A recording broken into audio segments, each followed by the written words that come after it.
stupid when you hurt yourself, and that's what I did. Excuse me, turn that fan off. I fell down the stairs. I don't really remember how. I've had flashbacks since, but yeah, I fell down the stairs. Probably wouldn't have been quite so bad if one leg hadn't have gone one way and one leg went the other way and hit the wall and broke my ankle. So then, I have find myself living alone now in the last year. So it was a case of scoot along on my bottom to unlock the door so the paramedics could get in, scoot along the bottom and get the phone and phone the ambulance, which I did. And then I sat and waited for them to come. And then it was like the perfect roller coaster, I suppose. The ambulance came less than an hour and took me to have x-rays, and from then it was one department to another when I was put under so that they could correct the position of my ankle, which was very out of place. And then it was a case of touch and go whether I'd have the operation the next day or maybe 4 or 5 days later. And luckily I did have the operation the next day, and that was 5 days in hospital. So my father is in his 90s, and he did come to see me the day before I went home. But it's really two things really. One is it reminds you that you are on your own, and secondly, for us more mature people, it reminds you that we're not infallible, and also that the healing process isn't going to be quite the same as it was when we were in our 20s, for example. So anyway, I took the stance to not think about or try to shake off any thoughts of how long is this going to take to heal. But all of a sudden, your world becomes very small very quickly, really. So on the 5th or 6th day, I think, I came out of hospital.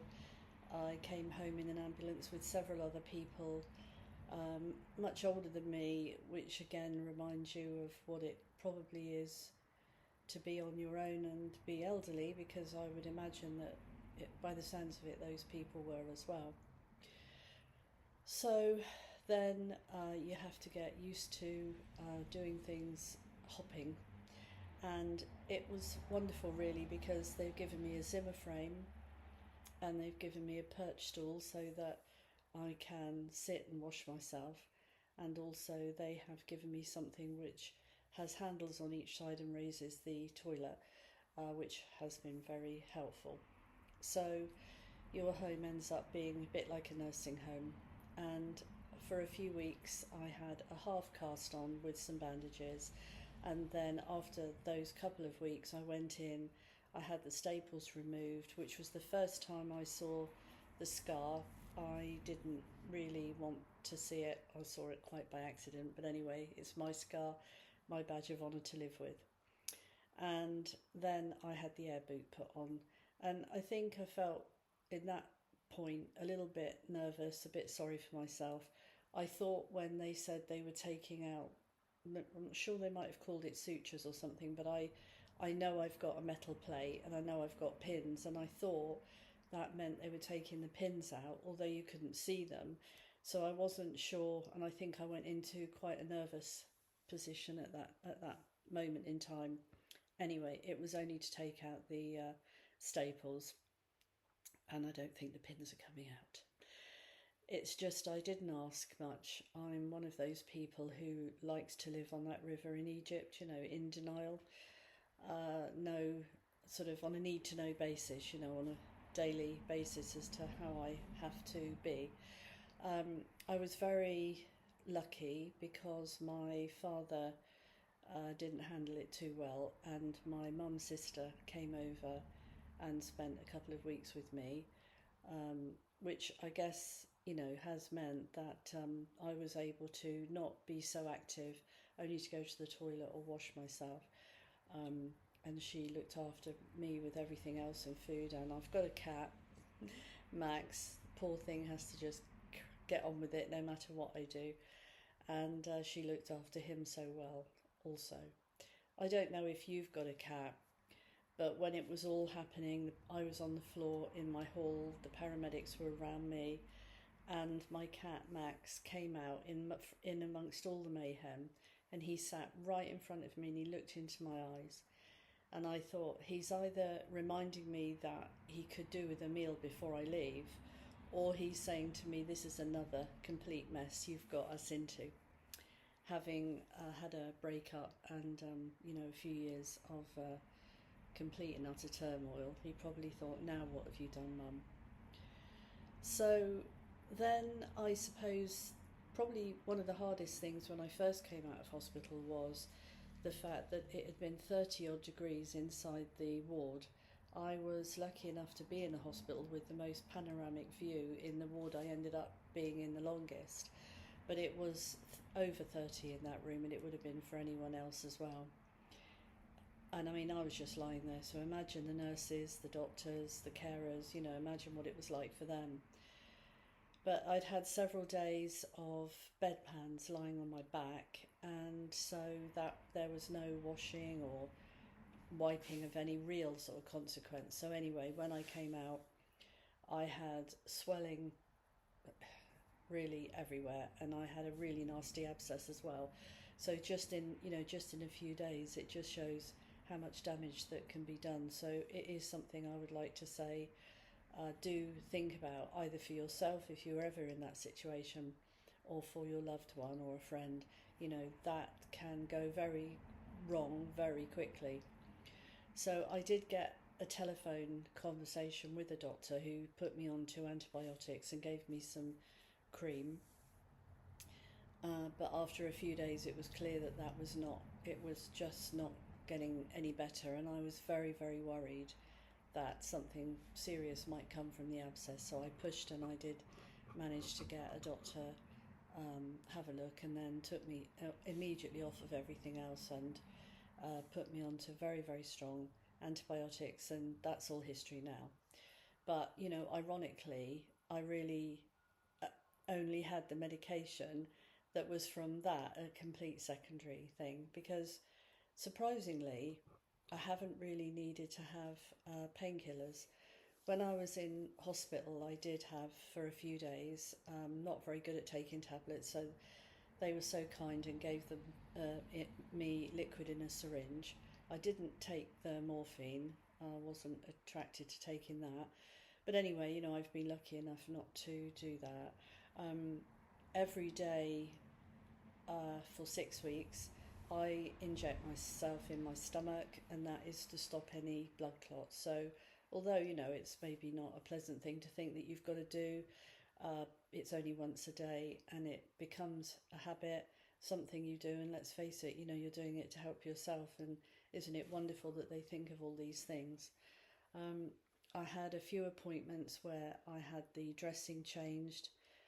I'm not sure that it was deemed that I really needed to have that done, but I think it's probably good to have the scar checked.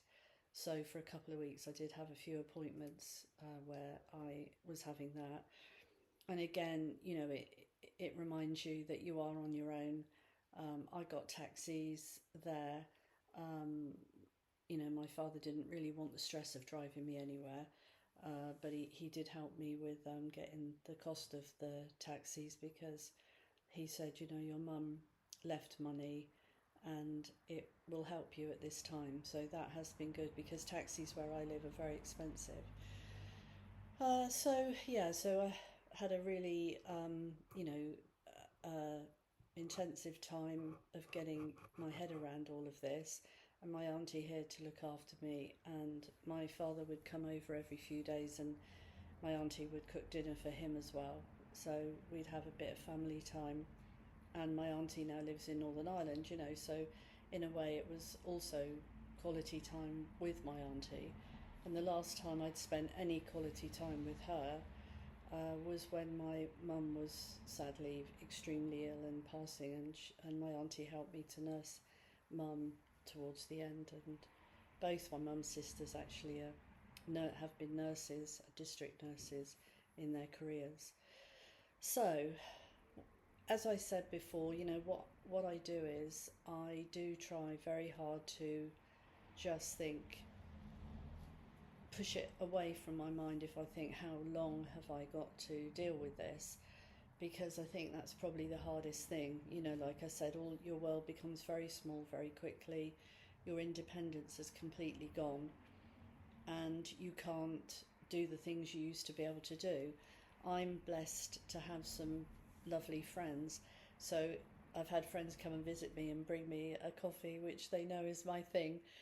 Living alone now, I like to get myself out of the house. I go for a coffee and sit and people watch, or just sort of read a book or something. So that's been really, really nice. And I have now found, after a month, that I can get into watching something, a series or a film on the TV. I found before I couldn't really concentrate that much. And I've had my first physio this week, so that is a month. Um, and I was very, very nervous about the physio because I didn't know what they were going to push me to do or ask me to do. And although I know they're not going to ask me to do anything that is going to hurt or damage the work, that wonderful work that they've done, I'm still scared. At some point, I know I'm going to have to put my weight on this, and I'm going to be terrified to do that. But I'm quite anxious about health things, and maybe you're one of those people that just takes it all in their stride, or matter of fact, or oh, just get on with it. And I really, I really envy you if you are, because I'm certainly not. Anyway, I had a few more exercises to do, nothing that was out of my comfort zone. Lovely, lovely lady or young lady called Grace, and she also showed me how to walk on the air boot better, because I said I'm not sure I'm doing this right or remembered what I was told correctly, because that's the other thing.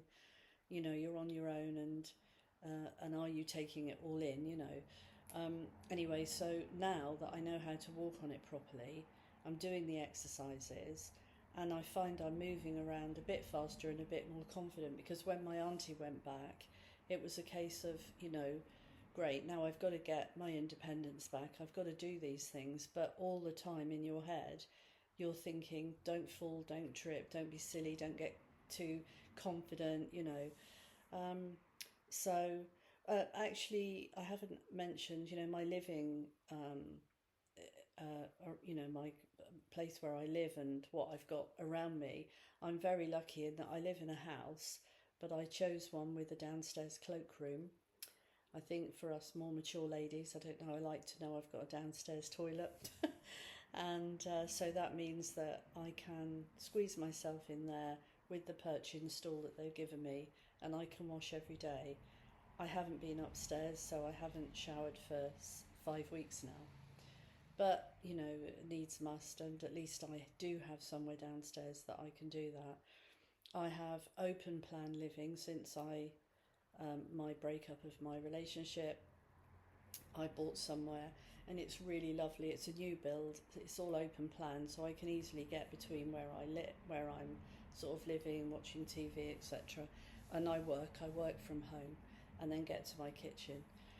And so that's been easy. And the other thing is, because I knew I was going to have one sofa, I bought a long sofa, about 7 feet long. So that's where I've been sleeping. It isn't ideal, but you get on with it, don't you? What else? What else are you going to do? I did joke to, or comment to the physio in hospital before I came out, having had the operation. Oh, I said, I reckon I could scoot upstairs on my bottom and go to bed. And she said, yes, okay. So you've done that. You've got to the top of the stairs. Then what? Oh, yes, exactly. I'm going to still be on my bottom. So that was the end of that anyway. But, one day I will be going upstairs. So in 2 weeks' time, I have my next physio. And in 2 weeks' time, coincidentally, the same week, I'll go back to the hospital where I had my operation. And the physio seems to think the air boot will come off. That's another step which I will have to get my head around, because she said with the air boot coming off, they'll probably give me crutches. And I don't know if it's because I'm a woman, I don't know if it's because I'm an older woman, You know, I'm not that 20-year-old that can spring around and not really think too much about things. I'm very, very nervous about crutches. I feel as though I'm going to be very wobbly on them, but I could be wrong. And I'm definitely going to keep the Zimmer frame when it comes to moving around the house. So, yes, so that's the next phase. I have to see how I get on with that. Um, and quite what that means, I don't know, because without the air boot, they're not going to have me hopping again. So I'm imagining that means putting my weight on my foot to some extent. So I'm scared about that. But you know what? This is, in the scheme of things, this is so small compared to what so many people have to deal with. And what I would also say is that over the years, I've heard people comment about access to going places. And you know, this situation does make me think, how do I get out and move forward? Because friends have said, oh, you know, we could go for a coffee, or you know, have a bit of lunch out. I'll take you. I'll take the wheelchair. But then, you know, you do have to think about access. And I need to go to the hairdressers, and the dentist appointments are coming up. And I'm thinking, how far can I go with the Zimmer? But anyway, these are small things for me to overcome. But I guess what I'm trying to indicate here is that people have to live with this all the time. And at my age, I'm more mature, but I'm not as elderly. I'm not elderly like some people that have had this. And I think, what on earth do they do? How do they cope? You know, it's scary to think for me, but imagine, you know, if I was 10, 20 years older. It's very worrying, and your life can change in a heartbeat. One minute you're fine, the next minute you're not. And I think probably for me this is a reality check. Um, I've been through 2 or 3 years that have been pretty life changing and not great for me. But I thought this year was a year that I was all right, still trying to come to terms with it, but on the straight and narrow, you might say. And then I go and do something stupid like this. I booked a little trip away to Poland, and I'm going to have to cancel that. And so, you know, you think about the things you're going to miss, but, you know, as I say, for me, this is just an inconvenience, and that's all really. So I'm very blessed in that respect. Because I can work from home, I'm very lucky. I've got the phone, I've got my laptop, I've got everything around me. Video meetings, I can scoot along to the table and get that done. So everything's fine. But I do have within my job certain dates where I have to be out and I have to be doing things and I have to be on my feet for a considerable amount of time. And I've got 3 of those dates coming up in the next few months. But I'm hoping, beyond hope, that by then I will be much more mobile and much better, even though I'm going to have restrictions and I'm going to have to not overdo it. I at least will be able to pull my weight when it comes to my business and the other people that work with me in that business. So yes, but I thought, you know, with Lindy Lou and 50 Plus Unfiltered, I thought, you know, why not share my experience of life in an air boot and a Zimmer frame and a raised toilet and a perch to wash yourself in. All new things to me, but you know what? It could be a lot worse. And it's a wake-up call for me that things, you know, things can change. Life isn't smooth, and you just crack on with it. So maybe I'll do a part 2 when the air boot's gone and I'm on the crutches, and maybe I'll film myself on the crutches, because you know what? The people who follow 50 Plus Unfiltered need a good laugh every now and again, don't we? So anyway, thanks for listening. And if you've broken anything, sympathy. And, you know, if you've done anything in the past or got any tips, please do comment below. I'd love to hear your story as well. And maybe, you know, we'd like to feature you and your journey. Okay, thanks very much then. Bye.